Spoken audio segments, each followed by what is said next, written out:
Seydi Sow, romancier et présentement dramaturge. Ce que je vais vous présenter tout à l'heure, il s'agit d'une pièce de théâtre. Je suis secrétaire exécutif de l'Association des écrivains du Sénégal. Je suis aussi administrateur de la SODAV, Société des droits d'auteur et des droits voisins. Et ce que je n'ai pas dit ailleurs, c'est que je suis directeur des éditions Salamata aussi. Je suis la justice est une pièce de théâtre née sous la demande de mon ami Pape Faye, lui-même grand metteur en scène, et une voix, c'est la voix d'or du Sénégal en réalité.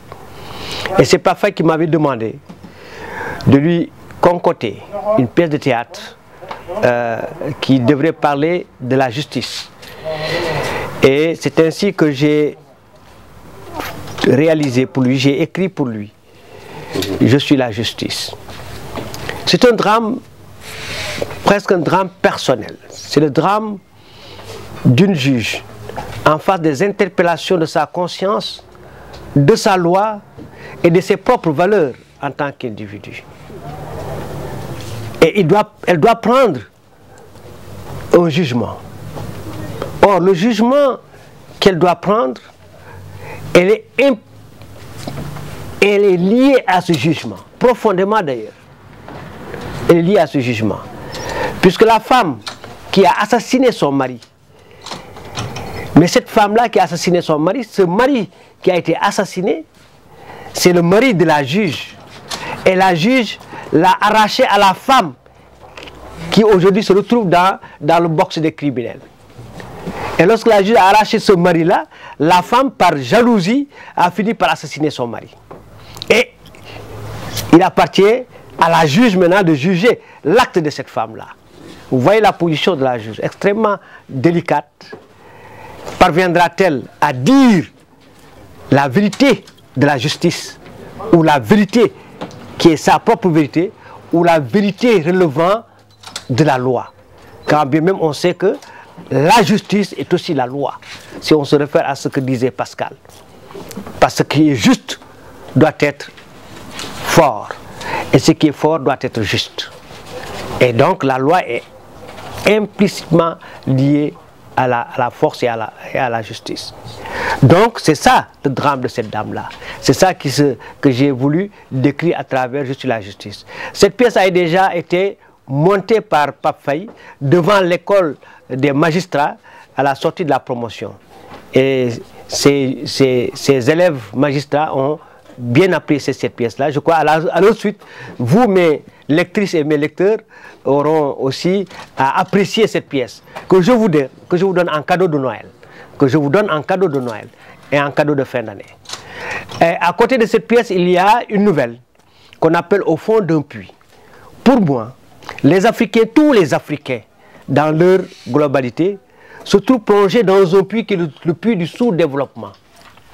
Or, si les Africains s'entraidaient eux-mêmes, en oubliant les puissances étrangères, en oubliant les bailleurs de fonds étrangers, je suis absolument certain que l'Afrique a suffisamment de ressources pour pouvoir se développer. Mais malheureusement, les Africains vivent en sectaire et personne n'aide l'autre. Vous vous souvenez que le président Abdoulaye Wade avait énoncé le concept de l'Afrique aide l'Afrique, en voulant mettre de côté l'aide étrangère. Ça n'a pas marché. Mais pour moi, tant que cela ne marchera pas, nous ne pourrons pas nous développer. Pour que nous puissions nous développer, il faut que les Africains s'aident eux-mêmes. Il faut que le Sénégal puisse venir en aide au Mali, et que le Mali puisse venir en aide à la Mauritanie, et que la Mauritanie puisse venir en aide au Sénégal. Et ce n'est que dans ce contexte-là que le développement pourrait se réaliser. C'est le titre de cette nouvelle, Au fond d'un puits, et qui a été traduite par les étudiants de Harare à l'occasion du Book Fair qui avait eu lieu au Zimbabwe à l'orée du XXIe siècle, puisqu'on était parti là-bas pour une grande foire du livre, et c'est à cette occasion que vraiment la francophonie m'a fait l'honneur de choisir cette nouvelle parmi tant d'autres pour la traduire par les étudiants de Harare.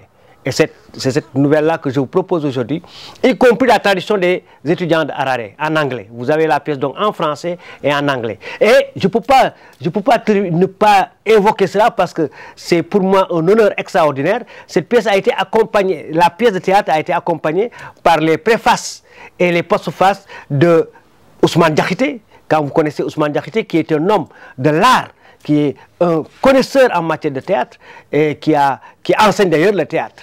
Et accompagné aussi par la postface de mon ami, de l'excellent éditeur Abdoulaye Diallo, où on est d'ailleurs à Harmattan, qui m'a fait le plaisir de publier cette pièce-là. C'est lui aussi qui a fait la postface. Et vous connaissez, il est à la fois professeur et historien.